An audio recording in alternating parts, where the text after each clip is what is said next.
Dan sebenarnya saya sih maklum sekali kalau misalnya Pak Prabowo enggan untuk pindah. Kenapa? Karena IKN tidak akan mampu berfungsi penuh sampai sekitar mungkin 5-10 tahun ke depan. Tahun ini ketika selesai ketika 92 triliun itu sudah habis, selesai, berfungsi 10% pun sebagai kota itu udah bagus.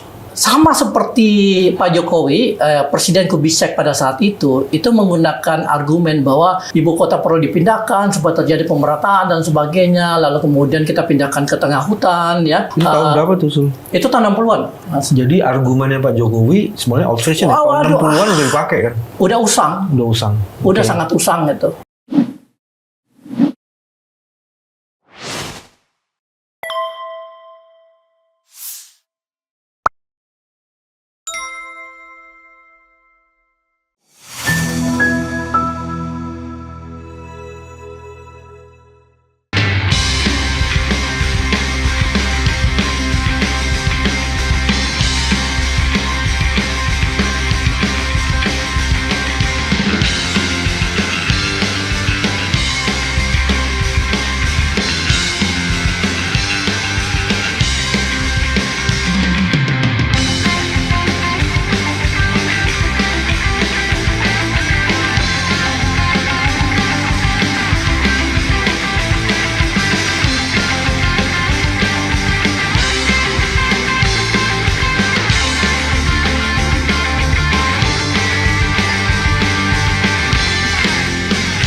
Dan dengan tamu kita yaitu Zulfikar Amir.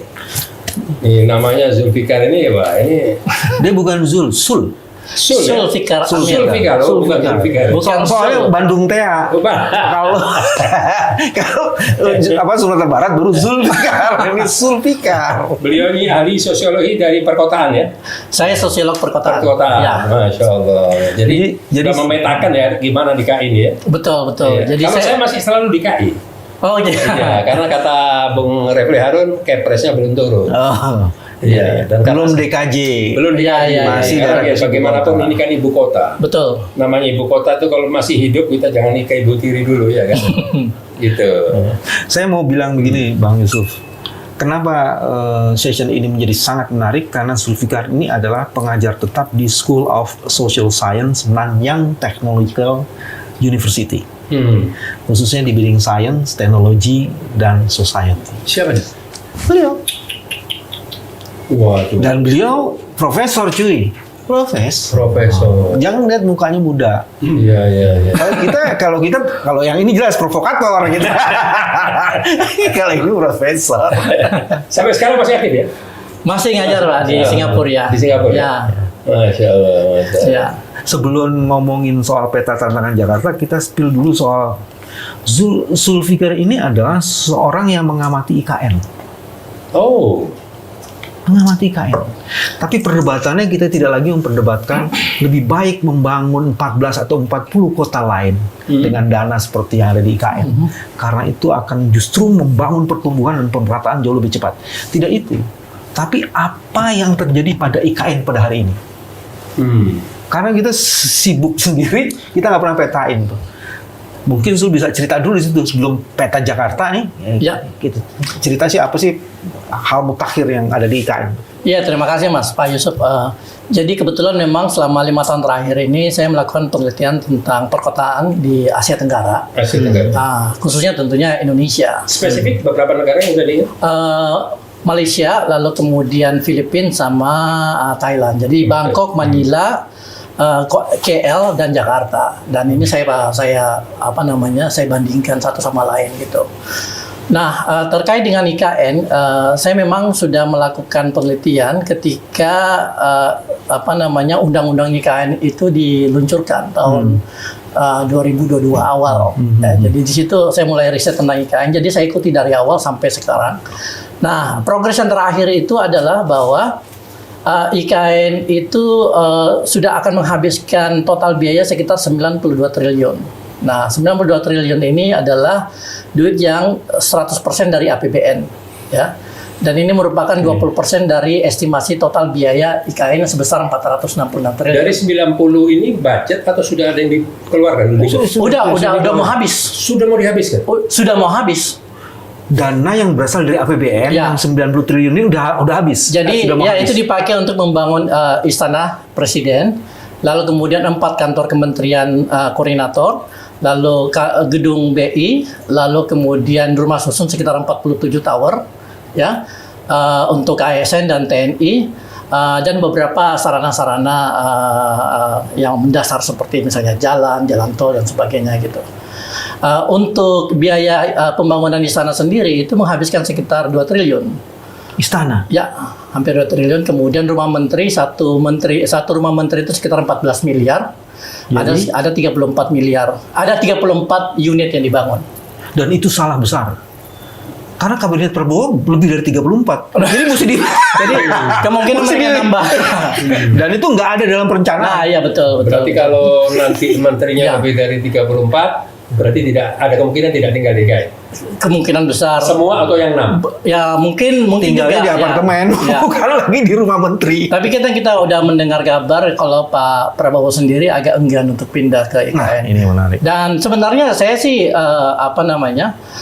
maklum sekali kalau misalnya Pak Prabowo enggan untuk pindah. Kenapa? Karena IKN tidak akan mampu berfungsi penuh sampai sekitar mungkin 5-10 tahun ke depan. Tahun ini ketika selesai ketika 92 triliun itu sudah Digelontorkan habis, selesai. berfungsi 10% pun sebagai kota itu udah bagus. Ya kan? Alasan? Karena masih banyak fasilitas dan infrastruktur yang dibutuhkan. Yang itu semua butuh biaya. Ya. Bahkan untuk listrik untuk rumah susun pun belum masuk. Mari kita periksa satu-satu. Contoh, diperlukan ASN. Ya. Jumlah ASN kita Ada sekitar 3 atau 4 juta ya 3 untuk atau 4 pemerintah juta. pusat ya. Untuk pemerintah pusat aja. Ya. Yang dibangun apartemennya Itu hanya untuk 40.000. 40.000. 40.000. 40.000 jadi baru 10% 40.000, bos. ya. Kalau 4 juta. Berapa tower? 40.000 unit ya, 40.000 unit. 40.000 unit. Ya, soalnya akan ada 47 Berapa tower dia? 47 tower.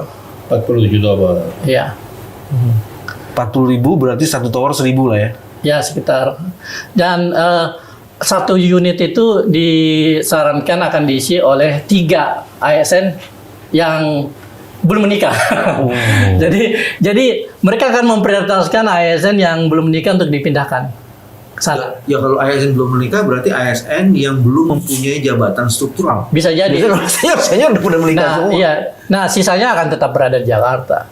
Jadi butuh waktu untuk IKN ini berfungsi sepenuhnya sebagai ibu kota. Sekarang itu kalau kita lihat apa yang ada di sana itu belum jadi sebuah kota, baru menjadi sebuah kompleks perkantoran. Kompleks perkantoran pun belum lengkap kan sebenarnya. Belum lengkap. Seluruh kementerian udah di situ ininya, kementerian Belum ada, belum cuma ada. baru 4 kantor Kemenko. Jadi Menko-nya baru dibangun, kantor Menko-nya kantor Nanti kantor-kantor menterinya di bawah itu mungkin saya nggak tahu gimana caranya ya. Tapi dari progres yang saya ikuti hampir tiap hari belum ada kantor-kantor kementerian khusus gitu yang Oke, dibangun. jadi dari fasilitas untuk ASN belum ada. Belum memadai. Fasilitas untuk perkantoran itu belum memungkinkan, Betul. belum memadai. Terus katanya Agus ini mau bikin proklamasi di sana. Nah itu kan tadinya Pak Jokowi Kemerdekaan. bilang merencanakan untuk pindah bulan Juli, ya kan? Dan harapan dia ketika dia pindah, ASN juga pada pindah. Kan nggak mau lah dia tinggal sendiri gitu. Nah, tapi rumah susun untuk ASN belum selesai. Jadi, Jadi ditunda. ASN itu akan dipindahkan bulan September. oke. Nah, kan butuh orang untuk menghadiri upacara. Jadi kemungkinan ada ratusan atau mungkin ribuan ASN dari Jakarta itu akan diterbangkan ke Balikpapan, lalu kemudian nginap di hotel-hotel untuk mengikuti upacara tanggal 17 Agustus 2024. Tapi kan dalam sejarah 17 Agustusan yang datang ke sana cuma para menteri, pejabat-pejabat, bukan ASN. ASN itu di kantornya masing-masing, bos. Iya, tapi kan butuh orang lah, butuh semacam Karena dia mau bikin teater ya. Oh iya, karena lapangan upacaranya itu udah desain cukup mewah gitu. Gitu. Jadi ini lapangan upacara, ini istana presiden, kantornya di atas yang bentuknya kayak burung Garuda itu. Ini yang dikejar sekarang untuk segera diselesaikan. Dia mau tampilan lah yang akan dikejar. Ya, ini ada ya. Jadi dia mau menciptakan satu momen bahwa inilah puncak keberhasilan Jokowi sebagai seorang pemimpin Indonesia selama 10 tahun. Poinnya cuma ini. Ya. Tampilan jadi, cuma Ya. tampilan doang.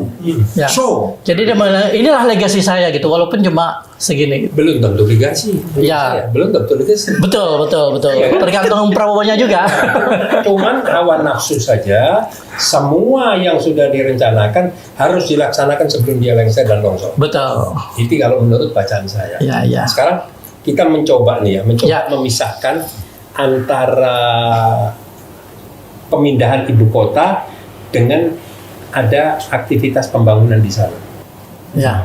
Kalau 47 tower, setiap tower 40.000 itu kan kurang lebih sekitar 2.200 lah ya. 2.200. Nah, pertanyaan yang pertama, ini apakah membuat satu tempat untuk imigrasi, migrasi ya, atau akan membuat sebuah ibu kota?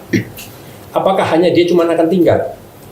Ngantornya di mana? Ya. Kerjanya di mana? Rapatnya di mana? Segalanya di mana nanti? Itu kan menjadi pertanyaan besar. Nah, kalau seandainya berpikir secara jernih, karena ini memindahkan sebuah ibu kota yang walaupun ya secara ininya sudah tidak pas ya, ibu kota dibangun tanpa ada sejarah di satu tempat. Kenapa sih kalau seandainya ini dibangun dengan timeline yang benar, jangka waktu yang benar, dan semuanya bisa terselesaikan? Jadi pada satu kesempatan ini, mau kasih bocoran nih, bukan bocoran halus nih. Saya ngobrol dengan Menteri PUPR. Kan beliau nih yang paling ambisi, yang paling yakin bisa gitu. Nah, di situ saya ngobrol, saya tanya, bahkan dia menyampaikan bahwa 17 Agustus upacara kenegaraan nanti akan di IKN. Dan saya orang pertama menteri yang akan tinggal di IKN. Wah, saya bilang, keren. Kalau soal tinggal gampang, Mas, saya bilang. Tapi pertanyaan, tinggal sampai di sana itu untuk apa? Kalau Zul tadi bilang, cuma yang dibangun baru 4 kantor Menko. Makanya. Menko kayak. Makanya sekarang ini kan jadi ini apa ya, pola-pola pemikiran seperti yang saya dengar kemarin, seolah-olah kayak marah menyatakan bahwa PSN kenapa lambat tidak jalan. Jadi kayak semua ini mau dipaksakan sebelum dia berhenti, sebelum lecture. Jadi seolah-olah ada satu komitmen, kesepakatan kepada pihak-pihak tertentu, oligarki atau investor, bahwa apa yang udah disepakati, yang dilakukan deal ini udah dijalankan semua sama dia. Ya. Ini bahaya sekali, negara digadaikan dengan cara begini nggak bagus. Kalau menurut saya, iya kan? Nah, belum lagi pertanyaan, apa ia mau pindah semua? Nah, ini gimana menurut? Ya, sebenarnya kalau kita lihat ya, kalau ketika pemerintah pusat sudah mencanangkan pemindahan ibu kota, tentu seluruh birokrasi itu akan ikut kan. Tapi tentu saja pasti ada resistensi juga di dalam. Bahkan mungkin pada kelas eselon juga pasti adalah pejabat-pejabat yang enggan untuk pindah gitu kan. Tapi mungkin masalah yang lebih penting adalah bagaimana caranya supaya ketika pemindahan ini terjadi, migrasi atau relokasi seluruh sistem pemerintahan itu berlangsung secara sistematis, dan kemudian akhirnya membentuk IKN sebagai sebuah kota yang benar-benar berfungsi berfungsi efektif gitu. Masalahnya adalah Indonesia itu bukan satu-satunya negara yang sedang atau pernah memindahkan ibu kota. Sudah banyak negara-negara lain, dan tidak semua negara yang memindahkan ibu kota itu punya pengalaman yang bagus. Ya kan? Salah satunya Brasilia, ya. Brazil yang memindahkan ibu kota dari Rio de Janeiro ke Brasilia tahun 60-an. Dan sama seperti Pak Jokowi, Presiden Kubicek pada saat itu menggunakan argumen bahwa ibu kota perlu dipindahkan supaya terjadi pemerataan dan sebagainya, lalu kemudian kita pindahkan ke tengah hutan, ya. Ini tahun berapa tuh, Sul? Itu tahun 60-an. Jadi argumennya Pak Jokowi sebenarnya old fashion, tahun 60-an udah dipakai kan? Udah usang. Udah sangat usang gitu, ya kan? Terus? Bedanya Presiden Kubicek di Brasil pada saat itu dengan Jokowi itu cuma satu. Pak Kubitschek itu tidak mendorong anaknya jadi wakil presiden gitu. Jadi Mesir katanya contoh bagus juga. Mesir itu sekarang sedang menyelesaikan pembangunan kota baru, tapi mereka tidak sebut sebagai itu ibu kota, New Administrative City. Itu jaraknya 50 km dari Kairo, ya. Dan tadinya biaya pembangunannya itu cuma sekitar 30 miliar US dollar. Jadi sekitar 300-400 triliun gitu. Membengkak naik 40, membengkak naik 50, sekarang sampai 58 miliar US dollar. Jadi sekitar 800 triliun. Dan itu belum selesai. Belum selesai. Tapi mereka masih mending, kenapa? Karena mereka mendapatkan investasi dari Cina. Ya kan? Sementara IKN itu sampai sekarang belum ada investasi skala besar gitu dari negara-negara lain gitu. Jadi Mesir ini masih beruntung. Cuma kemudian tetap mereka kekurangan duit dan akhirnya Jenderal Sisi itu menaikkan pajak dan akhirnya menyusahkan seluruh warga Mesir. Saya hanya menyampaikan saja dan saya tentu tidak bisa mengatakan namanya siapa, tapi yang jelas dia adalah seorang pekerja di sana yang memang sehari-hari ada di sana. Dia juga spill ke saya soal kenapa Jokowi tidak betah di sana. Henry Satrio nggak tahu jawabannya kan? Nggak ada tukang cukur.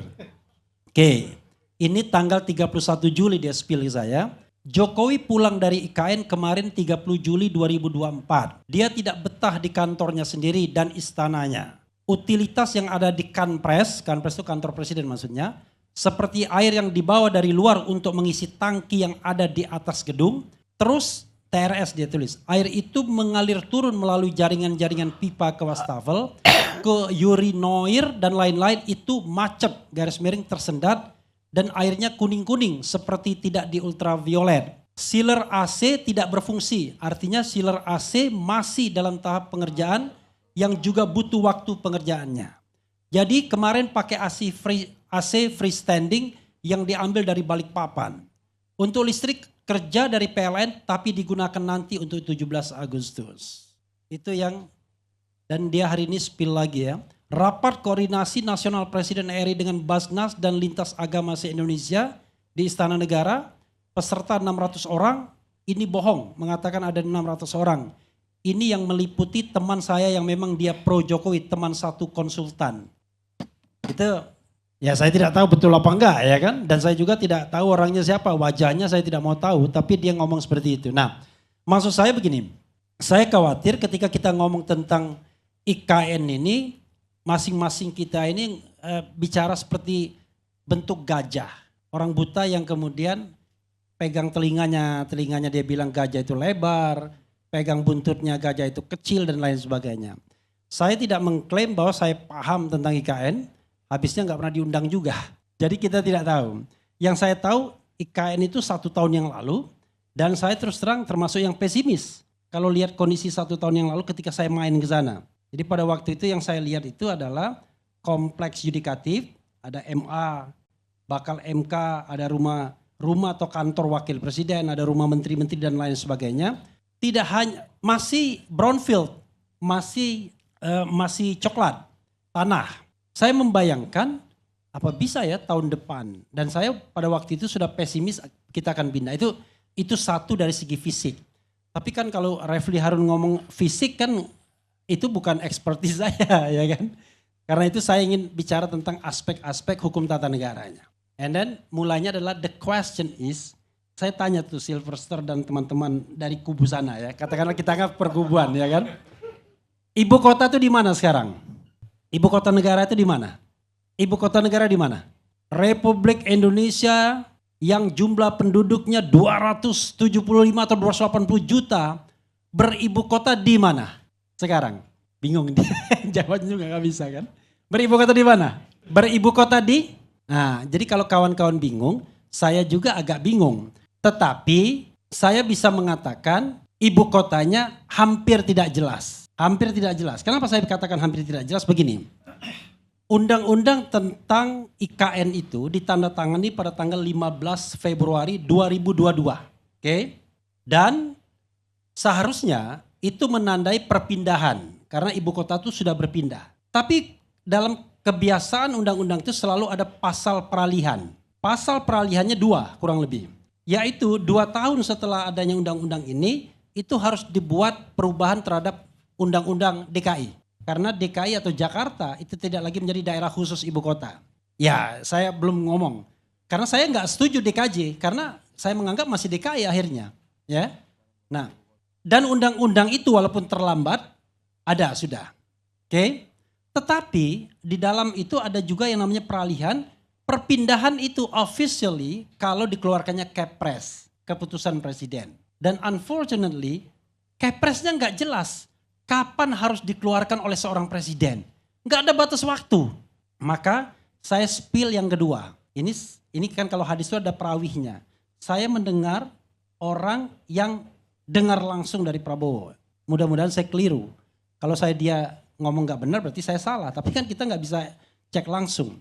Dia mengatakan saya ketemu dengan Prabowo sendiri di luar negeri. Pada waktu itu di Qatar Economic Forum. Saya tanya, mau pindah nggak? Dan Prabowo firm mengatakan, jangan ke 5 tahun, 10 tahun pun saya nggak mau pindah.